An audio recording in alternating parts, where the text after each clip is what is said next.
Okay, so I said I'd make a video of the little dude here with his leash reactivity. So it's, hi, good boy.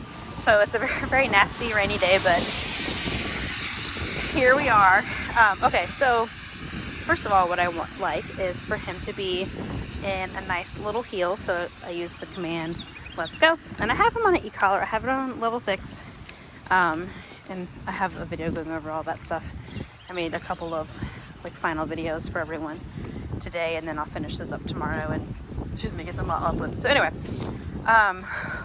when we're out walking, I have him in his nice little heel, and I want him to be aware that I need him to be in a specific spot for, oh my goodness, for confidence purposes, and to just help him, establish where he needs to be so he doesn't have to at least worry about that.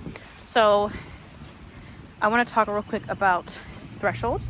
So a threshold is going to be, at threshold is where he's starting to be reactive to something. He's noticing it and he's having, an emotion about it.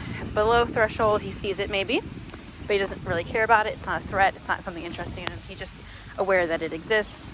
Over threshold is when he sees it, he's aware of it, he's reacting to it. And once you get over threshold, it's harder to get them under threshold. Let's go. And it's harder to communicate with them because they are over aroused and they are involved in whatever it is that you're doing. So when we're working together, I do my best to keep him under threshold or just at threshold. And over time, the idea is to decrease where the threshold is as far as, how far away we are to something before he becomes over threshold or becomes reactive to it. So what I do is I work him up to just below threshold or at threshold, and I reward calm attention. I don't want to create conflict. I don't want to make it so he's not allowed to see things, but I want to reward when he shows interest in something.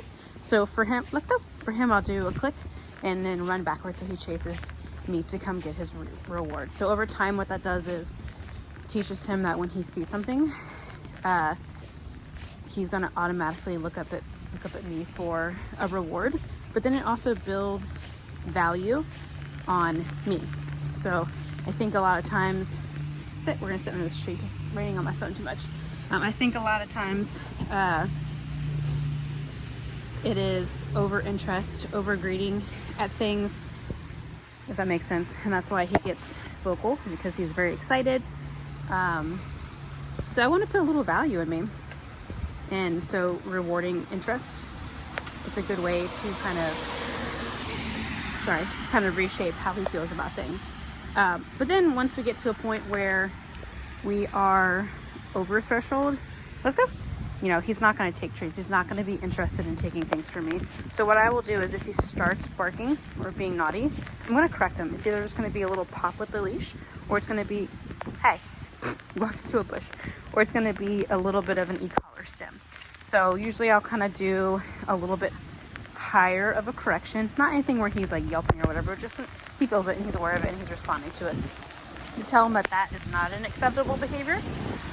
And then when he fixes his composure and is just looking or comes back to me, then I'm going to reward that. So it's a balance between, you're not allowed to do that, this is what I was looking for. So it's showing him right from wrong and helping him make better decisions. But again, we want to reward calm attention. So if he's looking at something, click reward, or just say, if you're just using your voice, good boy, good. I don't have a hand to give him a reward right now, but we want to show him the right way to respond to things, to triggers and things like that. And we want to correct wrong ways. Let's go. Hey, let's go. Good boy. Back. You good boy. I hope that makes sense. I think I went over everything that I wanted to go over. If not, I'll just add to this video. Okay, sit. What are you doing? Sit. Okay, good boy. Thank you.